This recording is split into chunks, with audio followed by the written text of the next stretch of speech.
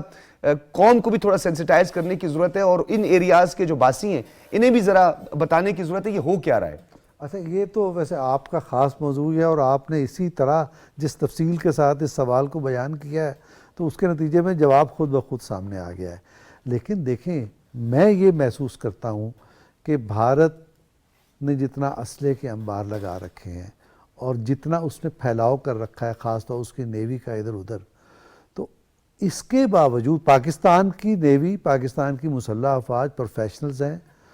حوصلہ مند ہیں اور وہ پاکستان کے مفادات کا اور ایک ایک انچ کا دفاع کرنے کے قابل ہیں۔ لیکن اس کے باوجود انڈیا کی طرف سے اس قسم کی بات کا کہا جانا ایک خاص مقصد رکھتا ہے۔ وہ مقصد یہ ہے کہ زیادہ سے زیادہ اسلحہ جمع کیا جائے، زیادہ سے زیادہ آپ جنگوئزم کو فروغ دیا جائے اور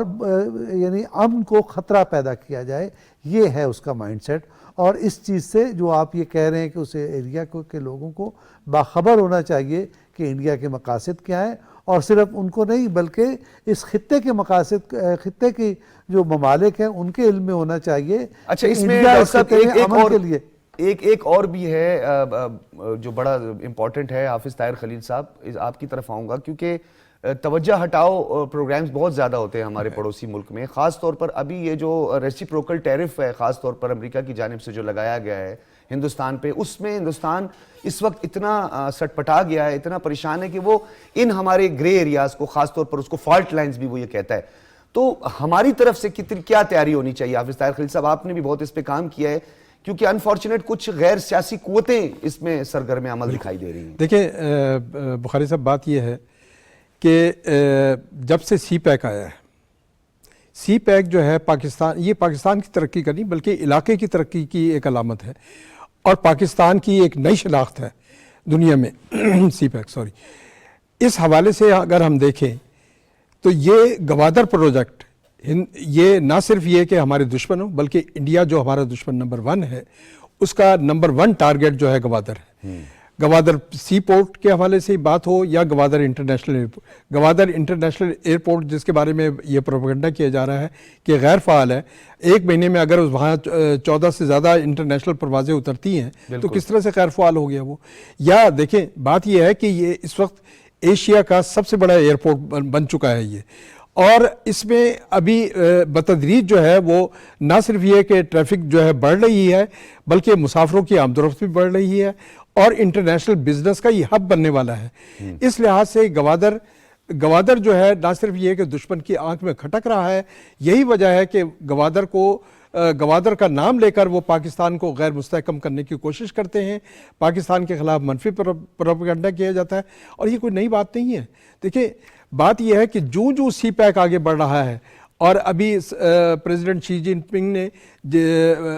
NPC نیشنل پیپلز کانگریس میں جس بات کا ذکر کیا ہے سی پیک کے حوالے سے، وہ اس عزم کا اظہار ہے کہ چین اور پاکستان سی پیک فیز 2 کو آگے بڑھانے کے لیے بہت تیزی کے ساتھ اقدامات کر رہے ہیں، اور اس کے نتیجے میں نہ صرف یہ کہ ML1 بنے گا، اس کے نتیجے میں گوادر پورٹ جو ہے پوری طرح سے فعال ہوگا، پاکستان کے 9 جو اقتصادی زونز ہیں وہ مکمل طور پر جو ہے فعال ہو جائیں گے، اور پاکستان میں نئے جو ہے نوجوانوں کے لیے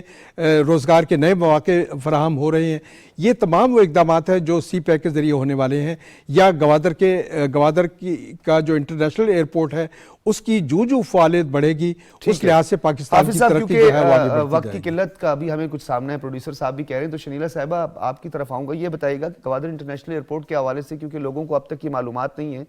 کہ کراچی سے ڈیلی روزانہ کی بنیاد پر 1 سے 2 جو فلائٹس ہیں وہ تربت پہلے سے جو تھی وہ ڈیلی جا رہی تھی، اور پھر ایک کوسٹل ہائی وے ہے، اور پھر دوسرا جو سوراب والی سڑک ہے، باقاعدہ طور پر اس پہ روزانہ آمد و رفت ہوتی ہے۔ ابھی کوزی کے مقام پہ، کوزی ٹاپ جسے ہم کہتے ہیں، وہاں پر انہوں نے کچھ تھوڑا بہت کوشش کی وہاں پہ، لیکن سیکیورٹی فورسز نے بر وقت کارروائی کرتے ہوئے ان کو ڈسپرس کر دیا۔ تو ہم تو آلریڈی پہلے سے گوادر کے لیے اور تربت کی فلائٹس جو ہے وہ کراچی سے آپریٹ ہو رہی ہیں، تو یہ پروپیگنڈے کی تو ویسے ہی نفی ہو چکی ہے۔ دیکھیں ڈاکٹر صاحب، بات یہ ہے کہ جب پہلے سوال پہ آپ نے کہا تھا نا کہ ہماری طرف سے کوئی کاؤنٹر نیریٹو نہیں آ رہا، اس کی وجہ سے فیک نیوز اور پروپیگنڈا جو پھیل رہا ہے۔ ابھی آپ نے اس پورے پروگرام کے اندر جو گوادر کے اندر اتنی زیادہ انفارمیشن دی ہے، میرے خیال میں ہارڈلی 95% پاکستانیوں کو پتہ بھی نہیں ہوگا اس کے بارے میں۔ تو ضرورت یہی ہے کہ جو یہ جو انفارمیشن ہوتی ہے اس کو اپنا بیانیہ بنائیں، لوگوں تک پہنچائیں، کیونکہ بلوچستان پورے کے اندر بھی جو ہماری دشمن قوتیں ہیں وہ نہیں چاہتے کہ وہاں پہ امن و امان آ جائے۔ گوادر تو ظاہر ہے ان کو نظر آ رہا ہے کہ سی پیک اور بیلٹ اینڈ روڈ انیشیٹو ہے جس کا یہ حصہ ہے، اور اس سے آگے پاکستان کی ترقی کی راہیں کھلیں گی، گیم چینجر ہے۔ اس کی وجہ سے یورپی ممالک کو بھی کھٹکتا ہے، انڈیا کو بھی کھٹکتا ہے، لیکن بلوچستان بھی کھٹکتا ہے۔ اسی وجہ سے وہاں پہ نام نہاد جو علیحدگی پسند ہے ان کی تحریکوں کو فنڈنگ کی جاتی ہے، کیونکہ وہاں پہ ریکوڈیک ہے، ریکوڈیک کے اندر سعودی عرب کی جو ہے فنڈنگ آنی ہے۔ اس کے علاوہ وہاں پہ معدنیات ہے، وہاں پہ تیل ہے، گیس کے ذخائر ہیں، یہ وہ ساری چیزیں وہ جو نہیں چاہتے کہ بہرحال پاکستان سے فائدہ شنیلا اٹھائیں صاحبہ، اور اس آگے پر چلیں۔ پھر کسی شو میں مزید بھی بات کریں گے۔ ناظرین، جو کوشش کر لی جائے دشمن ملک کی جانب سے، سعودی عرب کی جانب سے $10 بلین کی آئل ریفائنری بھی لگے گی، انٹرنیشنل ایئرپورٹ پر مزید پروازیں بھی آئیں گی، ویسٹرن الائنمنٹ پر جو ہمارے ٹریڈ کانوائے ہیں ان کی سرگرمیاں بھی جاری رہیں گی، ہمارے جو سیکشن ہیں وہ بھی مکمل ہونے والے ہیں۔ اسی وجہ سے عجلت دکھائی جا رہی ہے، ہندوستان کو اس بات کی بھنک ہو گئی ہے، پتہ چل چکا ہے کہ پاکستان کا سی پیک اور خاص طور پر ویسٹرن الائنمنٹ بہت جلد آپریٹو ہونے والی ہے، فنکشنل ہونے والی ہے، لہٰذا کان نہ دھریں۔ پاکستان کا معاشی جو مستقبل ہے وہ محفوظ ہاتھوں میں ہے۔ سیکیورٹی فورسز اور بالخصوص بلوچستان میں جو FC ہے اس کی مزید ڈپلائمنٹ کی ضرورت ہے۔ یہ بڑا ایک اہم نقطہ ہے جو جاتے جاتے آپ کے سامنے رکھ رہا ہوں۔ اجازت دیجیے، اللہ حافظ۔